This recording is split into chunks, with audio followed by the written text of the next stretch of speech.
पाटील यांच्या 125 जयंतीनिमित्त दिव्यांग वरिष्ठ नागरिक विचार सर्वसामान्यांपर्यंत प्रथम रुजवला अशा पद्मश्रींच्या 125व्या जयंतीनिमित्त हा कार्यक्रम होत आहे.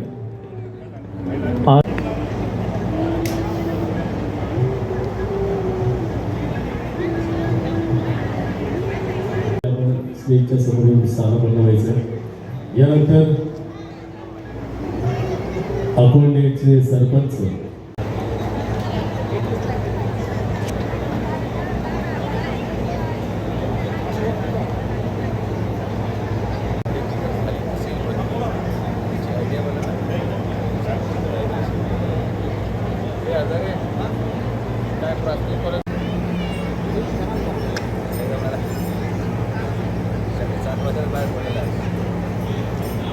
फाउंडेशन यांच्या अंतर्गत 300 वयोश्री लाभार्थींना म्हणजे लाभार्थींना श्रवणयंत्र, व्हीलचेअर, कमोड व्हीलचेअर, गुडघ्याचा पट्टा, पाठीचा पट्टा आणि वाटप केलेलं आहे. आपण फक्त नगर जिल्ह्यातच नाही तर आपल्या केंद्रामार्फत नागपूर अधिवेशनात 100 केंद्र सुरू झाले. नगरचे केंद्र हे पूर्ण भारतामध्ये 1 नंबरला राहिलेले आहे. सहाय्यक साधन 125व्या जयंतीच्या निमित्तानं या ठिकाणी आयोजित केलेल्या कार्यक्रमासाठी उपस्थित असलेल्या आपल्या सर्वांचे आणि बंधू आणि भगिनींना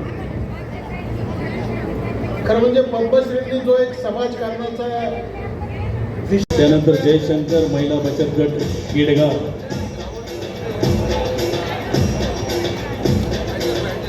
यानंतर 2 सत्कार आहेत.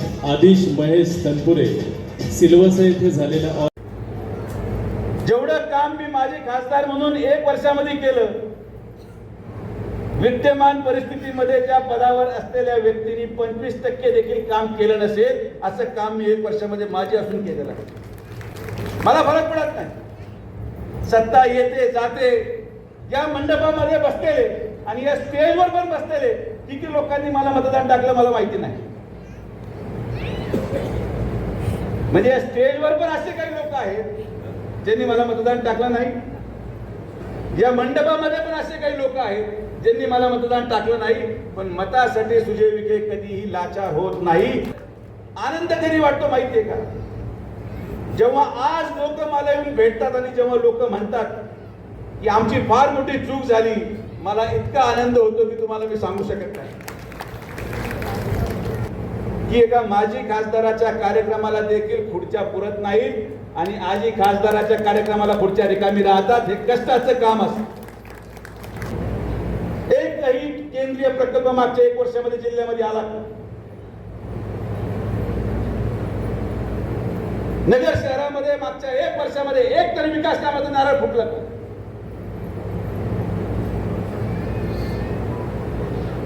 माझी चूक एवढी झाली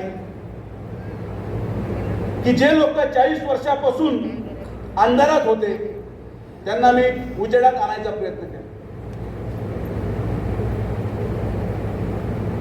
जे लोक 40 वर्षापासून प्रकल्पांच्या प्रतीक्षेत होते ते प्रकल्प मी वेळे अगोदर पूर्ण केले.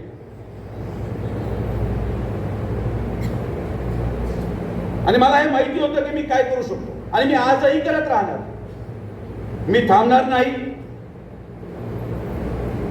मी या अहिल्यानगर जिल्ह्याच्या जनतेच्या सेवेमध्ये माझं अविरत आयुष्य खर्च करायला तयार आहे आणि ते खर्च करून तुमच्यामध्ये परत येऊन तुमच्याच मताने परत खासदार होणारा शब्द तुम्हाला मी देतो.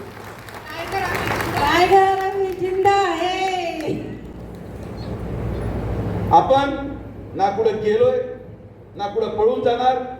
ठामपणे आपली भूमिका मांडणार, सर्वसामान्यांचे प्रश्न मांडणार.